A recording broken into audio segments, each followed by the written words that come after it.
Here's Brody Brazil. Let's also talk about Brent Burns.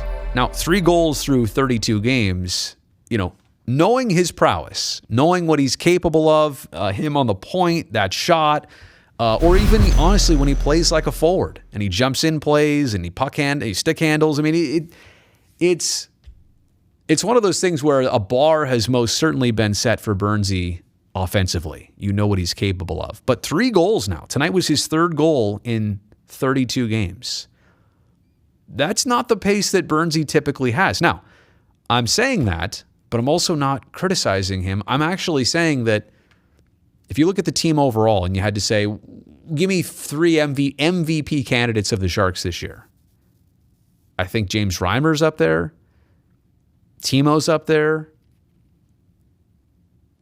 Logan, Logan tailed off here and there, but Brent Burns is for sure one of the top candidates, right? He is a finalist for MVP of this team, no doubt. So it says something that he only has, and I say only has 3 goals this year. He's done so much.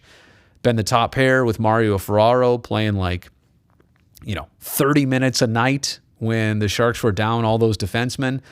He has tightened up his game defensively, no doubt.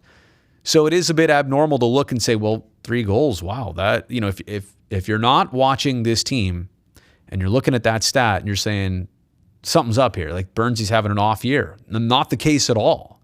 So don't let the goal total deceive you with 88. Granted, would I love to see more of those blasts from the point? Would I love to see him do more of what he did tonight, jumping in a play, skating right down Main Street and firing away? Absolutely.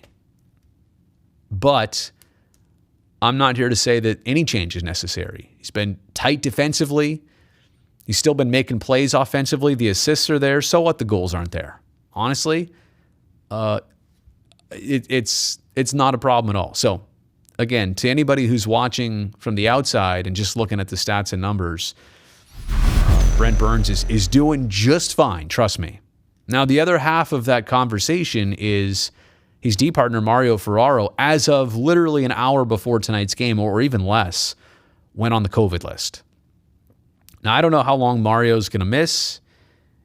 Depends. I mean, we've seen players miss 1 game, and then all of a sudden they take enough of the tests and they come back negative, and it was either a false reading or whatever. Or it could be the full extent of it. It could be 5 days. It could be 5 games. It could be 2 weeks. We just don't know yet.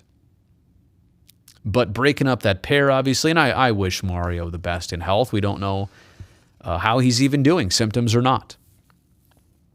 But you certainly, think about those two not playing together. That in itself is a bit of a departure from what, has been a mainstay for the Sharks all season long. He's 38 and 88 as that top defensive pair.